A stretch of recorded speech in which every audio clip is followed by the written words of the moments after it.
মই গৈছিলোঁ সোমবাৰে আপোনাৰ 8টা বজাত গৈছিলোঁ গুৱাহাটী। আমাৰ ডাঙৰ ভণ্টিৰ মাইনাটোৰ বাৰ্থডে আছিলে।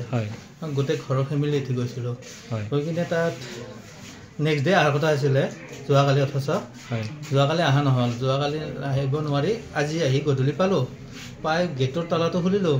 গেটৰ তালা ঠিকে আছে। নেক্সট আৰু এখন গেট আছে, তাতো তালাটো খুলিলোঁ।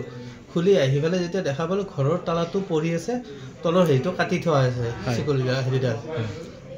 আমি সোমাই আহি যে চাওঁ এইবিলাক অৱস্থা এনেকুৱা কৰি থৈ দিছে ঘৰত। ইয়াতে লকাৰ আছিলে, এইটো লকাৰ আছিলে। লকাৰটো ভাঙিছে, গডৰেজ ভাঙিছে।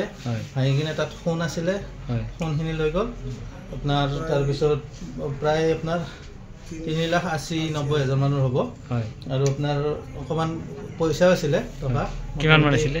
45,000 মান টকা হ'ব, 45-46,000 মানৰ ভিতৰত।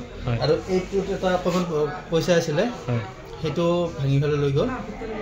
এই কাহ ভিতৰত তাতে হেৰি আছিলে, কলহ আছিলে, তেনেকুৱা বস্তু সেইখিনি সিহঁতৰ লৈ গুচি গৈছে। ভিআইপি এটা লৈ গৈছে, ভিআইপি এটা ওপৰত আছিলে, ভিআইপি এটা ওপৰত আছিলে। তাত কাপোৰ আছিলে, পাটৰ মুগাৰ সেইবিলাক কাপোৰ আছিলে। আৰু মোৰো অকণমান। মুঠ কিমান মান টকাৰ চুৰে লুট কৰি লৈ গ'ল? এতিয়া আপোনাৰ ধৰক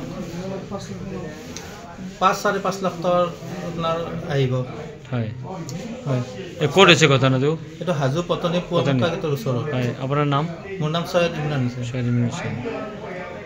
আচ্ছা, এতিয়া আৰক্ষীক জনাইছেনে? আৰক্ষীক জনাইছোঁ, তেখেতসকলে আহিছে, আহি তদন্ত কৰিলে। এতিয়া সোধা পোছা কৰিছে আৰু কি নোহোৱা হৈছে, ক'ৰ পৰা কেনেকৈ সিহঁতে মানে এইবিলাক চব ইনকুৱাৰী কৰি আছে এতিয়া তেখেতসকলে। সেইখিনি আৰু এতিয়া বৰ্তমান চলি আছে।